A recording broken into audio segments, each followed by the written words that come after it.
Ebana, ni uwanja wa Ulinzi Sports Complex. Basi la klabu ya Gor Mahia limewasili katika sehemu husika kuhakikisha kuwa mambo yako sawa.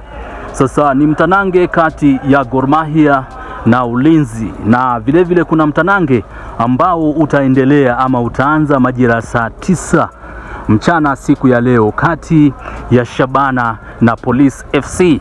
Kwa hiyo ukiangalia vizuri unapata kama Police FC wanahitaji tu pointi moja. Sasa wakitoka draw inamaanisha kuwa ubingwa wa ligi kuu watakuwa wameuchukua. Sasa Gor Mahia watasubiri tu mchezo wao katika kombe la Mozart Bet ndio angalau wapate kujua hali halisi ama hatima yao.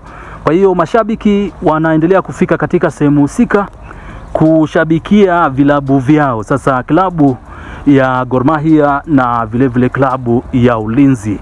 Sasa sehemu hizi tuko katika maeneo ya Ulinzi, na jinsi unavyoona kuna ulinzi wa kutosha kutoka kwa wanajeshi wetu ambao wanahakikisha kuwa tuko na ulinzi wa kutosha kwa wale ambao wanafika sehemu hizi na kushabikia vilabu vyao. Gor Mahia dhidi ya Ulinzi. Sasa ni kivumbi na jasho, kwa maana kuna vitu vingi ambavyo tutakuwa tunaviangazia na kuna vitu vingi pia ambavyo vitakuwa vinafanyika nyuma ya pazia.